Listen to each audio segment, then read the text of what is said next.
तो आपने बोला, देखिए सेटअप क्या है कि इलेक्ट्रिक हीटर जो आपका है वो इलेक्ट्रिसिटी के साथ कनेक्टेड होगा। यहाँ कहीं स्विचेस के लगा हुआ है, जो यहाँ पर ये स्विच के साथ लगा हुआ है यहाँ पर,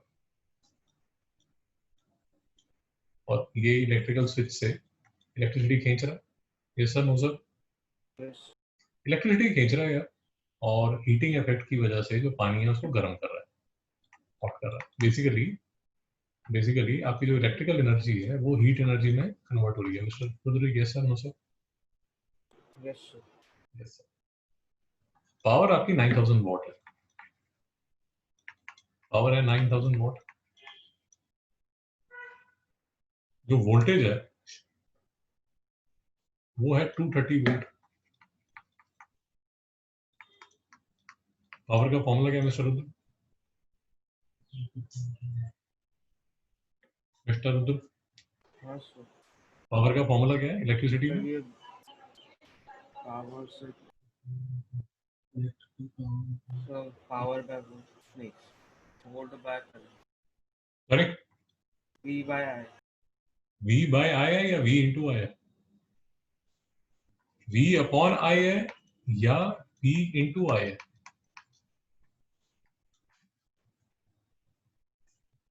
एक छोटा सा फॉर्मूला याद रखिए, कि वर्क डन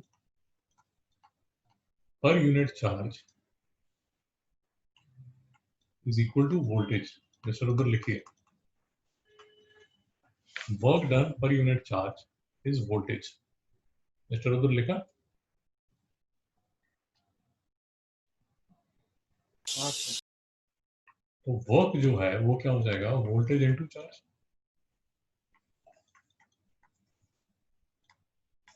दोनों साइड को टाइम से डिवाइड कर दीजिए।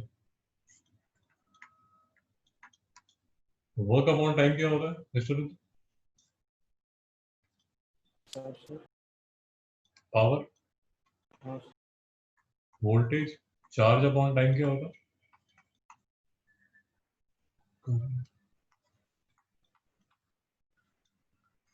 मिस्टर रुद्र नहीं समझ में आया? समझ गया। तो पावर क्या होता है, V इंटू आई। कोई डाउट है? हाँ सर। नहीं सर। तो करंट का फॉर्मूला क्या हो जाएगा, पावर अपॉन वोल्टेज। हाँ सर। पावर आपकी कितनी है 9000, वोल्टेज आपकी कितनी है 230। जो भी आपका आंसर आएगा वो करंट हो जाएगा। Yes sir no sir? Yes sir. Current का यूनिट क्या होता है? एम्पियर। सॉरी? एम्पियर। तो आपका आंसर कितना आया था? 39.13 आया था। कितना आया था? 39.13।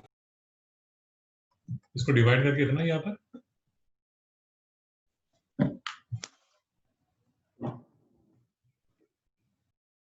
900 डिवाइड बाय 23 करते हो तो कितना आता है? 39.13। 39.13।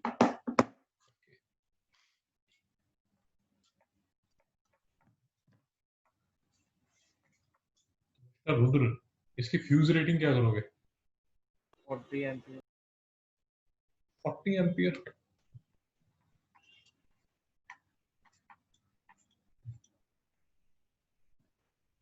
फोर्टी एम्पियर के बाद जो मशीन है वो आपकी जल जाएगी। हाँ सर। 40 के बाद जलेगी, या 38 करना है या 35 करना है? वेट करना चाहते हो आप 40 का? नहीं सर। यार मैं आपको ये कह रहा हूँ कि 39.13 एम्पियर उसकी रिक्वायरमेंट है। आपका जो फ्यूज है वो मेल्ट करेगा 40 एम्पियर पे। तो ये रिस्क लेना चाहते हो आप, नहीं लेना चाहते? नहीं सर। तो क्या चाहते हो, कितने एम्पियर का फ्यूज यूज करना चाहते हो? 38। 38 सेफ रहेगा यार। हाँ या ना? हाँ सर। करने को 35 कर लो। मेरी बात समझ आ रही नहीं आ रही? समझ गया। गीजर है, हीटर है, बाथरूम में लगा हुआ है, do you want to take any risk with, अगर आपकी फैक्ट्री है और पता चला आपके 3 जो हीटर हैं उनकी वजह से बाथरूम में एक्सीडेंट हो गया, तो कंपनी बंद हो जाएगी। आप मेरी बात समझ आ रही नहीं आ रही? समझ आया। जितना सेफ प्ले करोगे, आई थिंक 35 एम्पियर भी रखोगे वो भी चलेगा। Yes sir, no sir? Yes. Okay okay.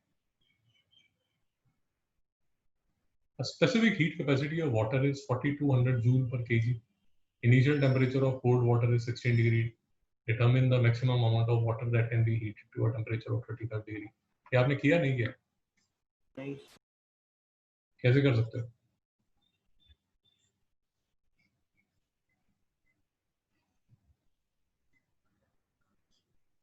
हमने फॉर्मूला क्या किया था हीट का? Q is equals to MC delta T। Q is equal to mc delta T, याद है? हाँ सर। हीट का विदाउट चेंज इन फेज, ये तो हमने किया था ना डिटेल में। हाँ sir. Q is equal to mc delta T। Q क्या था? स्पेसिफिक Q एनर्जी या हीट, M क्या है? मास। मास। C क्या है? सही है, specific heat capacity. Specific heat capacity. Delta T क्या है? Temperature, difference in temperature. Yes sir, change in temperature. याद है, भूल गया? याद है सर। Yes sir. तो अब आपको ये देखना पड़ेगा कि ये जो Q है, अब मिस्टर उधर Q देगा कौन?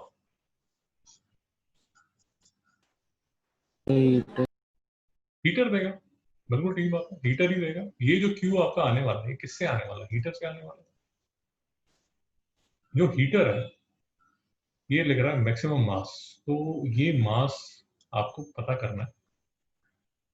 सी जो है वो उसने दे दिया 4200 जूल पर KG degree Celsius. Change in temperature क्या है मिस्टर रुद्र? 19 35 माइनस 16, 35 माइनस 16 करोगे 19 डिग्री सर। 19 डिग्री सेल्सियस आ जाएगा। यहाँ तो कोई प्रॉब्लम? नहीं सर। तो बात ये रह जाती है कि ये 19 आ जाएगा आपका डिफरेंस। बात ये रह जाती है कि ये जो Q है ये आपका हीटर दे रहा है, और ये जो हीटर है ये आपको कितना Q दे रहा है वो आपको निकलेगा यहां से। ये देखिए 9000 वॉट की पावर है, नहीं समझ में आया? हाँ सर। हीटर की जो पावर है वो कितनी है? वो है 1000 वॉट। 1000 वॉट का मतलब क्या होगा कि इट गिव्स 1000 जूल पर सेकंड। मिस्टर उधर कोई डाउट? नहीं सर। अब ये देखिए, यहां ध्यान से देखिए, ये लिखा हुआ है in 1 second. Yes sir, no sir? Yes. तो यहाँ पर ये जो Q है, can I write this as 1000 joule? Yes sir, no sir? Yes. आपको मेरी बात समझ आ रही नहीं आ रही? हाँ सर। देखिए, वो आपसे क्वेश्चन ये पूछ रहा है कि describe the maximum mass of water that can be heated to a temperature of 35 degree Celsius in 1 second. जैसे ही वो आपके सामने 1 सेकंड बोल रहा है, बेसिकली वो, आप जो आपका हीटर है उसकी पावर देख लीजिए। उसकी जो पावर है वो है 1000 वॉट। अब ये पूरे सेटअप में जो आपको एनर्जी देने वाला है वो तो ये हीटर ही देने वाला है, और तो कोई है नहीं यहाँ पर बाथरूम में। मिस्टर उधर, हाँ सर। अरे बाथरूम में यहाँ आप स्नान कर रहे हो, तो आपको एनर्जी, जो एनर्जी वाटर को यही देने वाला है। हाँ। इसकी जो वॉटेज है वो है 1000 वॉट। वॉट का मतलब क्या होता है? ये देखिए, यहाँ पर भी आपने फॉर्मूला लिखा है कि power upon work upon time होता है पावर। तो 1000 joule per 1 second is equal to 1000 watt. Mister उधर डाउट है कोई? नहीं सर। तो यहाँ पर जब वो आपसे पूछ रहा है कि इन 1 सेकेंड, बेसिकली वो आपको ये कह रहा है कि ये 1000 जूल दे रहा है हीटर। ये हीटर किसको गर्म कर रहा है? कितने मास को? स्पेसिफिक हीट वाटर की ये, चेंज इन टेम्परेचर ये, और ये फॉर्मूला तब लगता है जबकि चेंज इन फेज ना हो। मिस्टर रुद्र कोई डाउट है? नहीं सर। तो आपका जो आंसर आना चाहिए, आपका जो आंसर आना चाहिए वो क्या आना चाहिए? m is equal to 1000 upon 4200।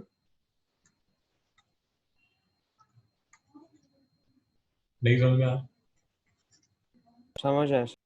ये आप कैलकुलेट करोगे तो इतना आपका आंसर आ जाएगा। ये आंसर छोटा आएगा तो आप उसको ग्राम में भी कन्वर्ट कर सकते हो, नहीं तो आप डेसिमल में भी छोड़ सकते हो।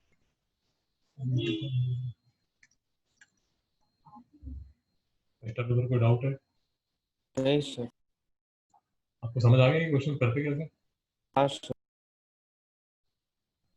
ये क्वेश्चन इसलिए अच्छे रहते हैं क्योंकि इसमें आपके हीट के फंडे भी यूज हो रहे हैं, इसमें आपके इलेक्ट्रिसिटी के फंडे भी यूज हो रहे हैं, इसलिए ये क्वेश्चन बहुत अच्छा है। कोई डाउट है सर? नहीं सर। ये क्वेश्चन किया आपने? क्वेश्चन सर हाँ सर। तो पहले क्वेश्चन समझ ले। क्वेश्चन ये है सर कि रेजिस्टेंस और 1 मीटर लेंथ, ये जो आपकी रेजिस्टेंस वायर है ये 1 मीटर की लेंथ है, ठीक है? 1 मीटर लेंथ की, 1 मीटर लेंथ की जो वायर है, 1 मीटर लेंथ की जो वायर है उसकी जो रेजिस्टेंस है, टोटल जो रेजिस्टेंस है that is equal to 7.6 ohm. Length of this wire is taped to a metre, a crocodile clip. ये क्रोकोडाइल क्लिप देखा होगा आपने हाँ सर। लैब में, अगर आपको लेके गए होंगे तो देखा होगा। तो देखा। Crocodile clip is connected to one end of the resistance wire exactly at the zero mark. Shows a crocodile clip connected to terminal P. तो ये आपकी यहाँ पर बैटरी होगी, उसका ये साइड आपने कनेक्ट कर दिया यहाँ पर। यहाँ तो कोई डाउट है सर? नहीं सर। और ये आपकी दूसरा एंड वायर का, वो आप इस तार के ऊपर घुमा सकते हो ऐसे ऐसे। Yes sir? No sir? Yes sir. तो ये जो वायर है, ये जो वायर है, इसको मैं यहाँ पर लगा सकता हूँ, इसको मैं यहाँ पर लगा सकता हूँ, इसको मैं यहाँ लगा सकता हूँ, इसको मैं यहाँ लगा सकता हूँ। मिस्टर रुद्र, अगर आपको मेरी बात समझ आ रही है, जब मैं यहाँ पर लगाता हूँ, लेट अस अज्यूम मैं इसको पॉइंट ए बोलता हूँ, इसको पॉइंट जेड बोलता हूँ, तो मिस्टर रुद्र, पॉइंट ए पे सर्किट में रेजिस्टेंस ज्यादा होगी या पॉइंट जेड पे सर्किट में रेजिस्टेंस ज्यादा होगी? प्रेम। ए में ज्यादा होगी या जेड में ज्यादा होगी?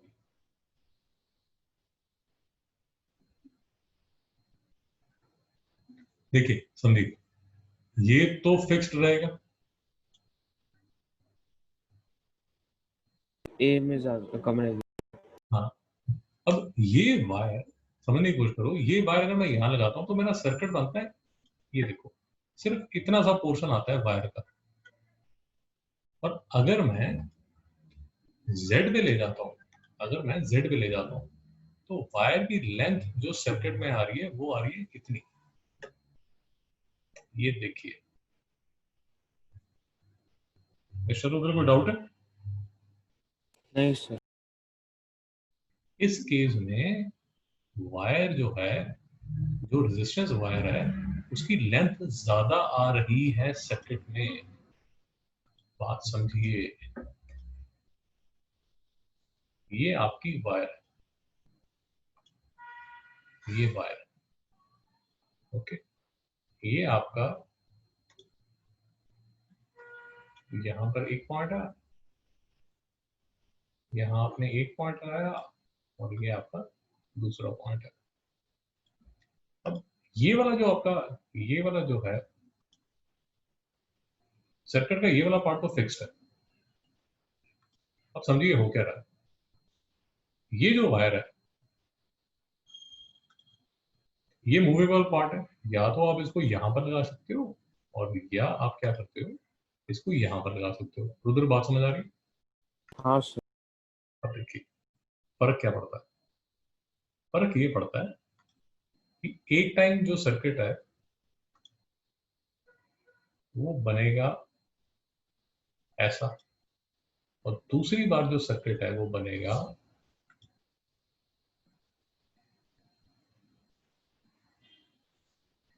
ऐसा। उधर बात समझ आए?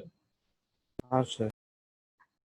इस केस में, ये वाले केस में length would be more, therefore resistance would be more. Yes or no sir? Yes. क्यों? क्योंकि हमने एक फॉर्मूला पढ़ा था, R is equal to rho L by A। Mister Rudra याद है? हाँ sir. R resistance, L length of wire, A area of cross section। रो क्या था मिस्टर रुद्र?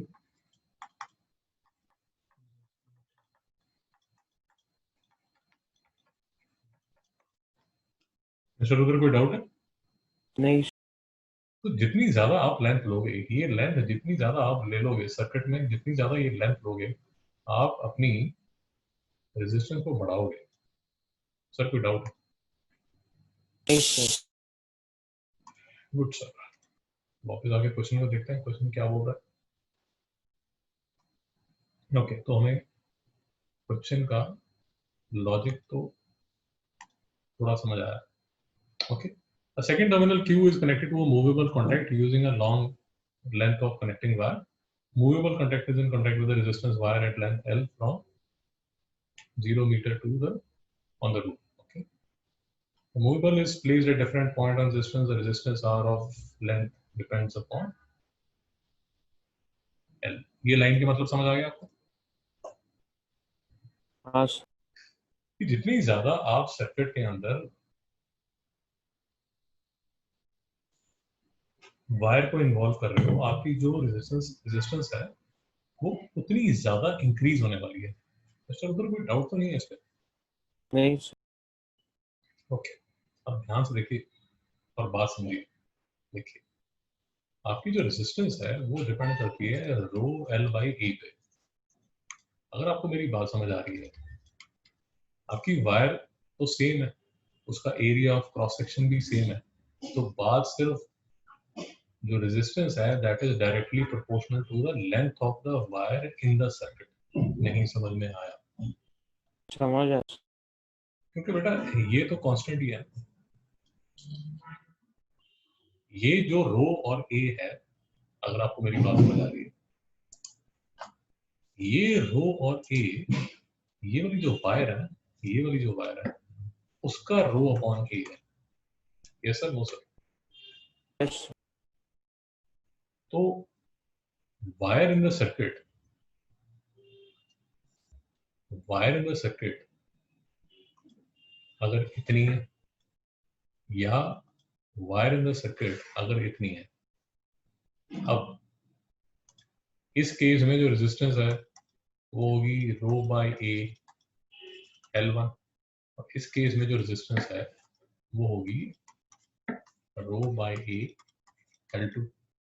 कोई डाउट है सर? हाँ सर। इस केस में आपने वायर यहाँ लगाई और यहाँ लगाई, इस केस में आपने वायर यहाँ लगाई। ये तो स्टेशनरी स्टैटिक पार्ट है, ये क्रोकोडाइल वाला पार्ट है, ये वाला पार्ट जो है वो क्रोकोडाइल वाला पार्ट है। ये वाला जो है ये मूविंग पार्ट है, moving.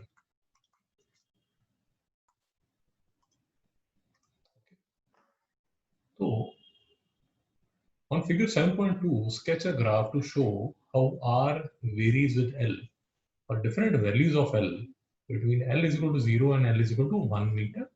Mark appropriate values on the axis of the graph. Sir बात समझ आ रही? हाँ सर, इसका ग्राफ कैसा होना चाहिए सर?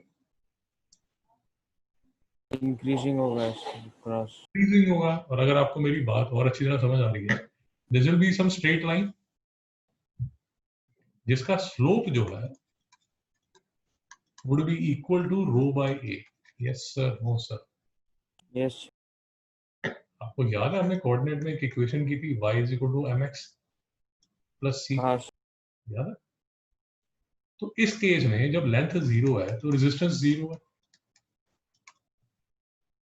तो वो पॉइंट तो हो गया ये, तो इसलिए लाइन की इक्वेशन बन गई y is equal to mx, और इस केस में जो m है वो किसके इक्वल है? रो बाई a के, और ये हमारा x है, और y क्या है? रेजिस्टेंस, और x क्या है? Length. Yes sir, no sir. Yes उधर समझ आ रहा है? मैं अपने आप से बातें नहीं कर रहा. नहीं सर समझ। आगे चलो. आपने ये किया था क्वेश्चन? नहीं किया था तो फिर सर किया ऐसे ही किया था, किसी और तरह किया? था, ऐसे ही सिर्फ ड्रॉ किया था बोला।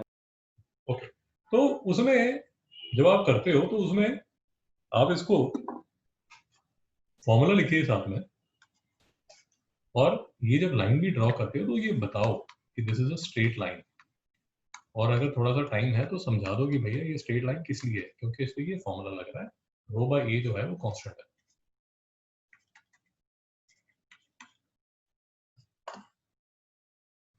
बेटा डाउट तो नहीं है? नहीं शाबाश. अब देखिए 7.3 shows a battery of EMF 12 volt. अब 12 वोल्ट की बैटरी लगा दी across the 1 meter length of the resistance of the wire. ये resistance of the wire पे आपने 12 वोल्ट की बैटरी लगा दी. यहाँ पे कोई डाउट है? नहीं sir, State what is meant by electromotive force, mister Rudra. मतलब इलेक्ट्रॉन्स को कितने मूव कर सकता है बस। बेसिकली आप जो कह रहे हैं ये कह रहे हैं कि सर ये देखिए, एक्चुअली हमें जो इसका जो आंसर मिलने वाला है वो ये देखिए, यहीं पर हमने डिस्कस किया था. आपको मेरी बात समझ आई? ये देखिए, ये ये जो यहाँ ये जो वोल्टेज है ये इलेक्ट्रोमोटिव फोर्स है. कौन सी इलेक्ट्रोमोटिव फोर्स? जो कि वर्क करेगी पर यूनिट चार्ज. मिस्टर रुद्र नहीं समझ रहा है. समझ। कहने का मतलब, कहने का मतलब अगर आपके पास ये बिल्डिंग है, ये बिल्डिंग में यहाँ नीचे आपने लेबर रखी हुई है. लेबर, ये लेबर का काम है कि ये मैस को उठाओ और ऊपर लेके जाओ यहाँ तक. मिस्टर उधर बात समझ आए? हाँ सर तो उसी तरह आपकी जो बैटरी है, आपकी जो बैटरी है, जो सेल है, सेल बोलना चाहिए, बैटरी तो मतलब अगर ज्यादा आपने इकट्ठे लगाए हैं तो वो उसको बैटरी बोल देते हैं, मोर देन टू. खैर जो भी है, सेल है या बैटरी है, जो भी है, अल्टीमेटली उसका काम क्या है? वो कर क्या रही है? वो क्या कर रही है? वर्क कर रही है पर यूनिट चार्ज. इस चीज को आप बोल देते हो ईएमएफ, वोल्टेज. मिस्टर उधर कोई डाउट है? नहीं सर। इलेक्ट्रिकल वर्क कर रही है, इलेक्ट्रिकल वर्क कर रही है पर यूनिट चार्ज. किताब में आपकी इसकी डेफिनेशन लिखी हुई है, कॉपी कीजिए और फटाफट पेश कीजिए यहाँ पर. मेरी बात समझ आई नहीं है? समझ आया। Okay okay. उसके बाद क्वेश्चन वो पूछता है कि sir the potential difference between terminal, okay, calculate the current in the resistance wire. Mister उधर कैसे निकाला आपने?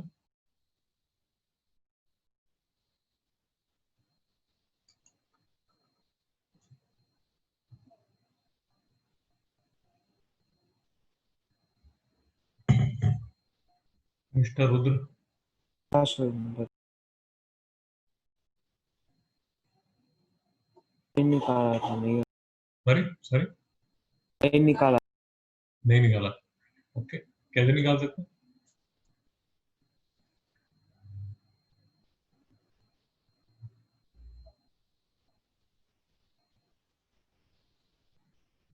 मिस्टर रुद्र,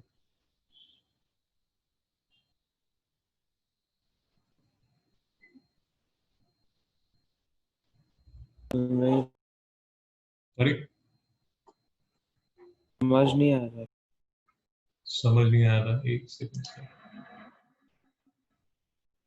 इलेक्ट्रोमोटिव फोर्स समझ नहीं आया। ओके,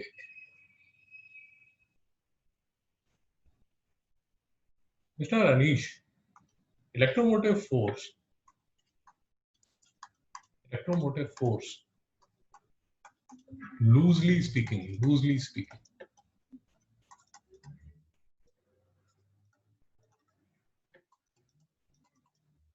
वोल्टेज है। कौन सी वोल्टेज? वही वोल्टेज जो आपने ओहम्स लॉ में देखी थी, ओहम्स लॉ में देखी थी। मिस्टर अनीश याद आया?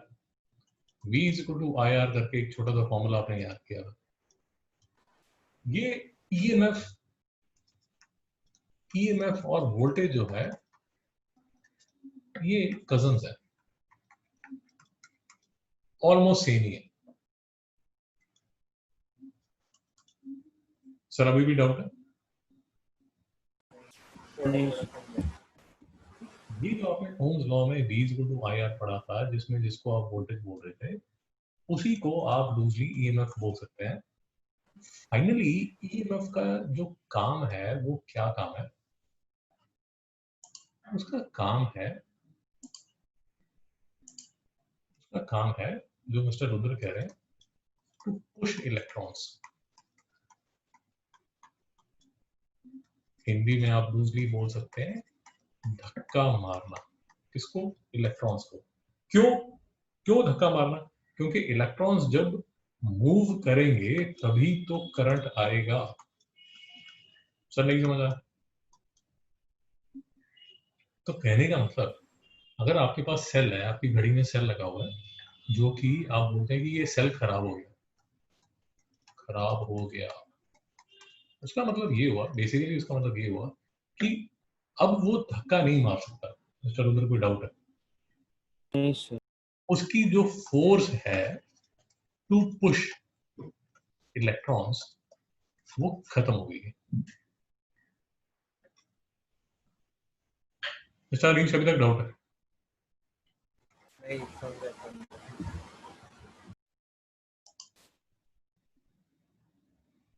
तो मिस्टर रुद्र, फिर से हम यहाँ पर आते हैं।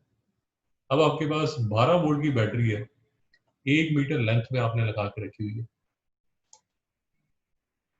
Calculate the current in the resistance wire. Resistance wire में करंट निकालना आपने। फॉर्मूला क्या लगाएंगे?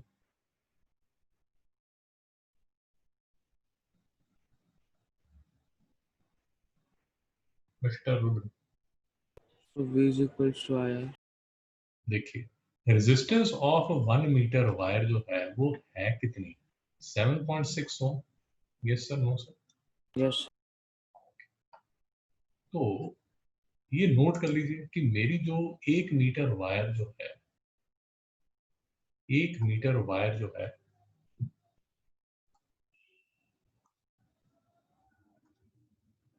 ये नोट कर लीजिए, वो इंफॉर्मेशन उसने दी हुई है कि मेरी 1 मीटर वायर जो है,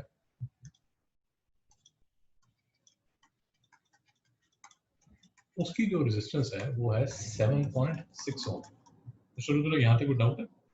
नहीं तो बेसिकली, बेसिकली आप अगर मेरी बात समझ रहे हैं तो you are 7.6 ohm per 100 centimetre. Yes sir, no sir? Yes sir. तो हर सेंटीमीटर की, एवरी सेंटीमीटर, एवरी सेंटीमीटर आपकी जो रेजिस्टेंस है वो कितनी होगी? 0.76। 0.06 ohm per centimetre. Yes sir, no sir? Yes. Okay, अब देखिए,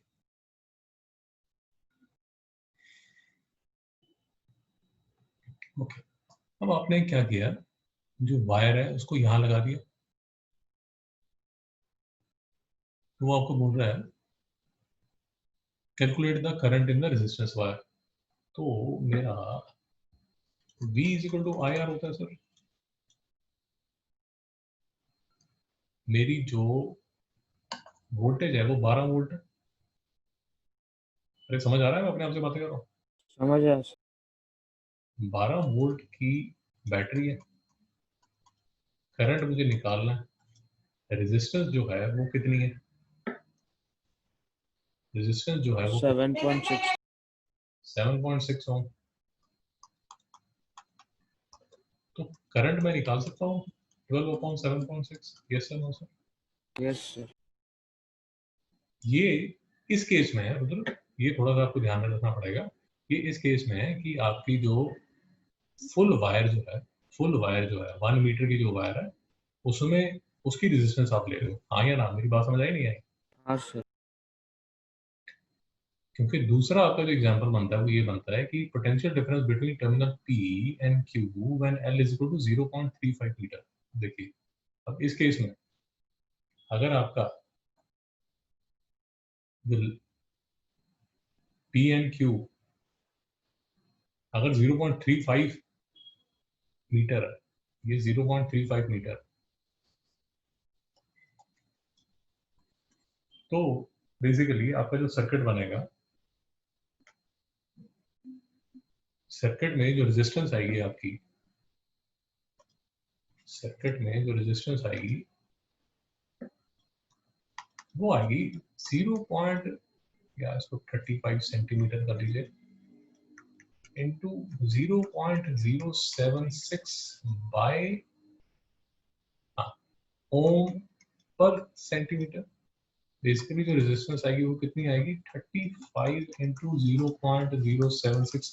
सर उधर नहीं समझ में आ रहा? समझ आया। पक्का? हाँ सर। तो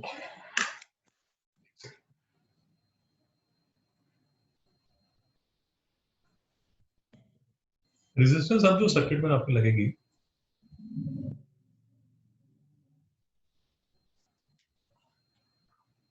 ये साइड में जो आपकी रेजिस्टेंस लगेगी, तो टोटल रेजिस्टेंस आपकी बनती है, टोटल रेजिस्टेंस आपकी बनती है कितनी, 7.6 ओम। 7.6 ओम। और ये जो रेजिस्टेंस है ये कितनी आएगी आपकी, 35 इंटू 0.076। ये कैलकुलेट करके बताइए कितनी आती? 26.6। 26.6 नहीं आएगी यार, चेक करो।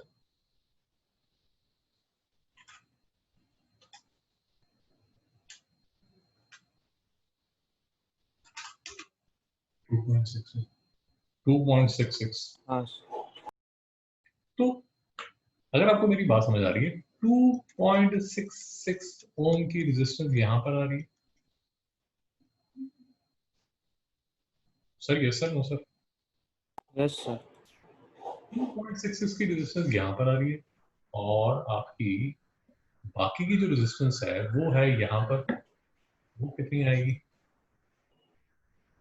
10 6 4 5 9 4.94 ओम। मिस्टर उधर नहीं समझ में आया? समझ आया सर। समझ आया सर। मिस्टर उधर देखिए हो क्या रहा है, ये आपके लगी है यहाँ वोल्टेज। अब एक एंड तो बेसिकली आपकी एक रेजिस्टेंस तो लगी यहाँ, और बाकी ये भी रेजिस्टेंस है ना, तो सर्किट आपका जो बन रहा है वो बन रहा है ऐसे।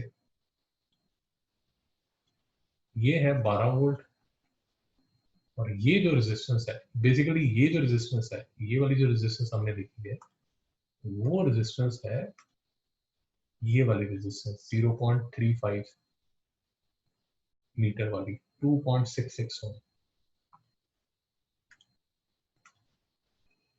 2.66 ओम।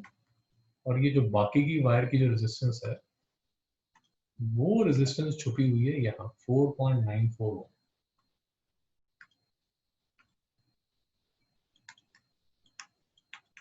मिस्टर रुद्र, लॉजिक नहीं समझ आया? समझ आया। 2.66 को 4.94 के साथ ऐड करोगे तो कितना होना चाहिए मिस्टर रुद्र? 7.6। 7.6 तो मैच कर रहा है। वो कैलकुलेशन थोड़ा चेक कर लीजिए, उसमें गड़बड़ ना आए। यहाँ तक कोई डाउट है? नहीं सर। ओके, तो देखिए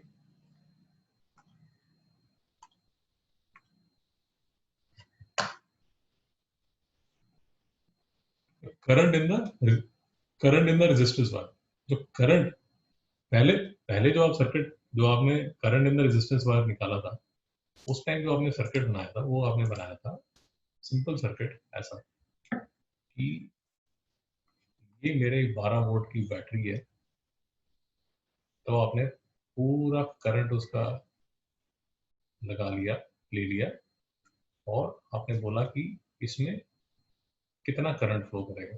तो ये आपने लिया 12 volt, positive to negative, positive to negative, और ये आपकी जो रेजिस्टेंस थी ये थी 7.6 ओम, और जो करंट फ्लो किया था वो कितना किया था, I is equal to V upon R, 12 upon 7.6, कितना एम्पियर आएगा मिस्टर रुद्र?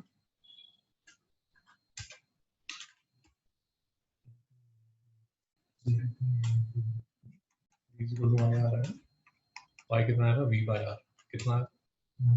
1.578। 1.578 एम्पियर, वो आपने लिखा था यहाँ पर, यहाँ कहीं लिखा था 12 upon 7.6,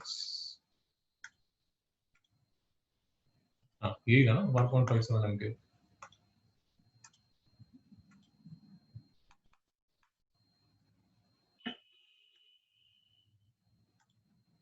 पॉइंट 57 एम्पियर। तो इसको राउंड करना पड़ेगा कि ऐसे ही छोड़ना है? यार आप तो कैंसिल वाले हो, आपको क्या फर्क पड़ता है? 1.578 आ गया ना, तो फिर 1.5 आएगा कि 1.57? ठीक है, फिर 1.5, ठीक है। मुझे तो पता नहीं, मैं तो आपसे पूछ रहा हूँ, इसलिए मुझे पता नहीं कि इसके बाद क्या था। ठीक है, हाँ। ठीक है। तो वो करंट तो यहाँ पर है। अब वो बोल रहा है कि the potential difference between the terminal P and Q when L is equal to 0.35 metre. Okay, अब वो कह रहा है कि सर ऐसा है कि अब आपका जो सर्किट है वो ऐसा है, ये 12 वोल्ट है, ये 2.66 ओम है, और ये 4.94 ओम है। और अब वो आपको कह रहा है कि सर पोटेंशियल डिफरेंस निकालिए between terminal P and terminal Q। ये वाला जो दो है, इसके बीच में मुझे बताइए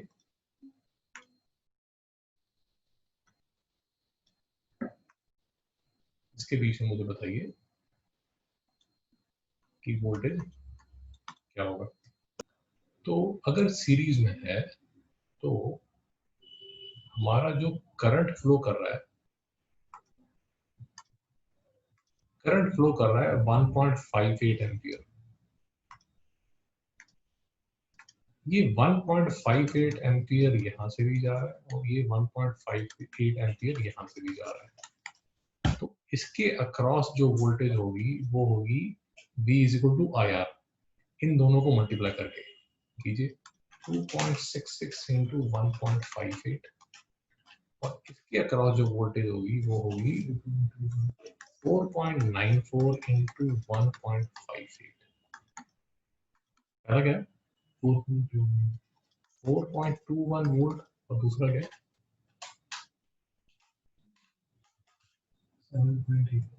7.81 वोल्ट। मिस्टर उधर कोई बात समझ नहीं है? समझ आया। यार देखो, अब जैसे मैं भी जब कंफ्यूज हो रहा हूँ तो एक सिंपल सी बात ये होती है यार कि देखिए,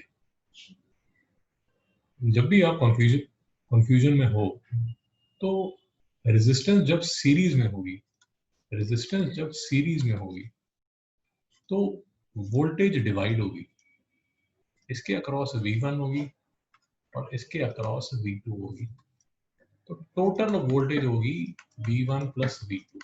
मिस्टर रुद्र नहीं समझ में आया? समझ गया सर।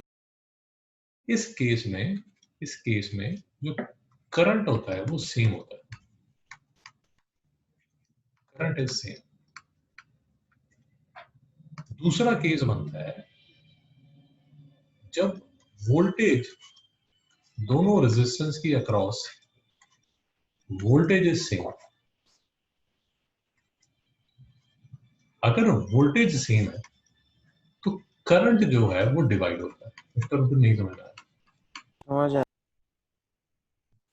इस केस में जो टोटल करंट होता है वो होता है I1 प्लस I2 और वोल्टेज कांस्टेंट होती है।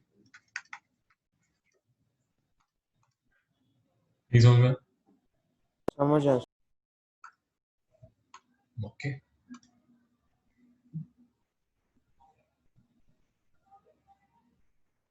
Charge that passes through the resistance wire in 5.5 minutes।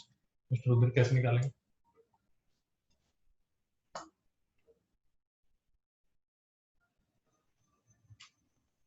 Mister उधर हाँ सर। कैसे निकालेंगे?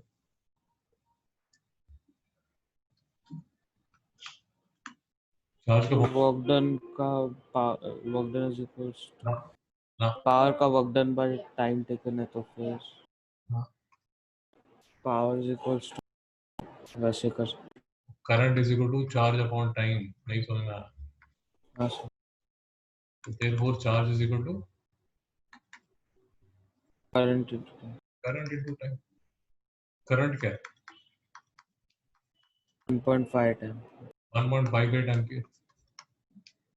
टाइम क्या है? 5 5। इंटू 60। आंसर आ जाएगा। हाँ सर।